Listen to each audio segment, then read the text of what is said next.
Hello, welcome to Espresso. I'm Doug. I'm Barb. And I'd like to introduce our newest Cafelat Robot associated product, and that is a custom precision paper filter that goes in the bottom of the portafilter basket. There's a little stack of them right here.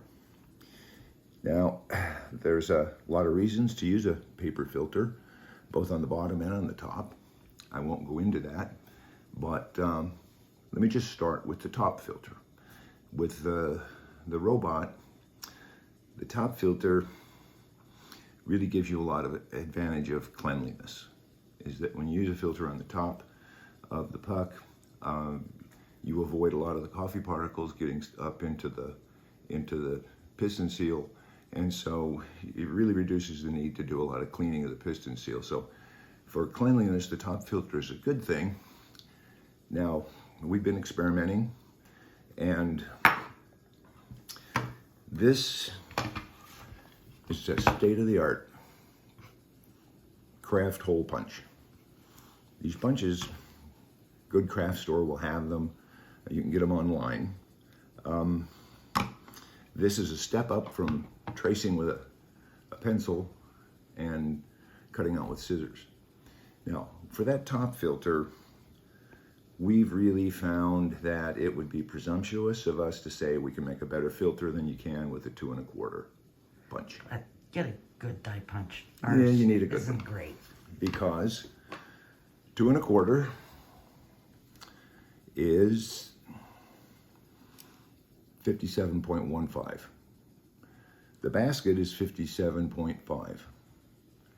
You're pretty darn close, and if you use the screen on top, you'll notice that there's a wide band with no holes.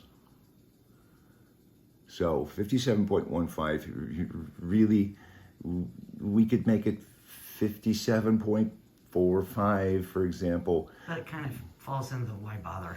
Yeah, that this 2 1/4 is pretty good for the purpose, and basically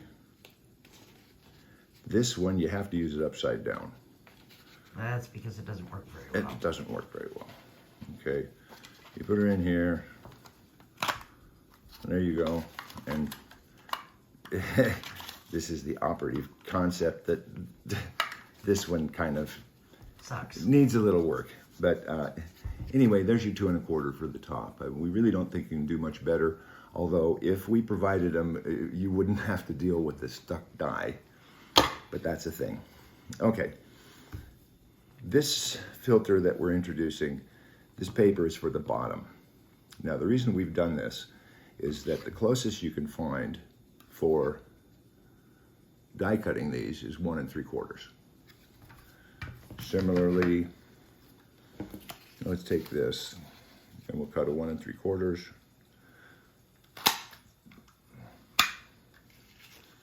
Oh, for crying out loud.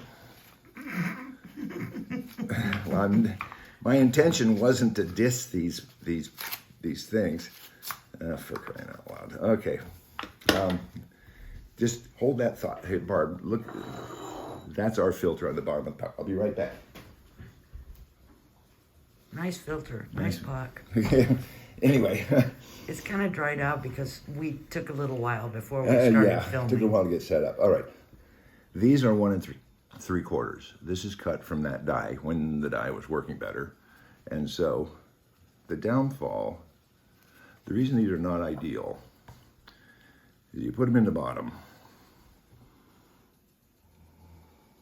Can you see that, Barb? You can see quite a few holes that you can You see a few holes that you can still are not covered. And that completely defeats the purpose of the filter if there's any open holes.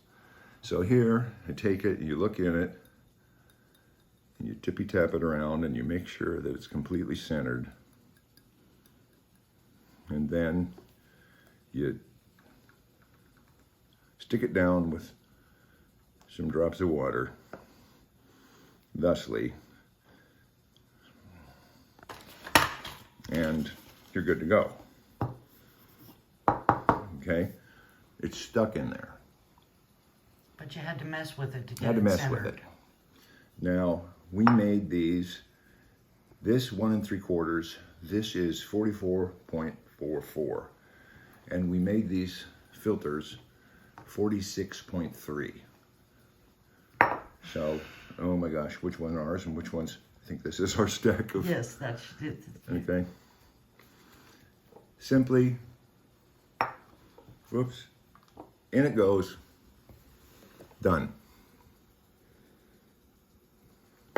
Stick it down with water. None of this fussing and tapping and fiddling. And it's pretty much, nothing is going to go wrong with this. Put your water in. And you don't have to use that much water to stick it down. No, this is just for the demonstration. A few drops of water. I usually blot it off on a towel. That's just me. So it's stuck down in there. You're ready to put in your coffee, do your WDT, prepare your basket, whatever you need to do. Once you get that done, float on your top filter. You're finished. So this, as you can see, not ideal. This ideal solution for that little problem for the robot. You have a nice workflow, drop in the filter, a few drops of water, end of story. Good Top, coverage. Yep, good coverage. The top filter, as I said, if you could find a good die cutter, the 2 1/4, it's a really good fit. Okay, that's the new product. It's a paper filter for the bottom of your robot basket. Fuss-free, no drama. Done, thank you.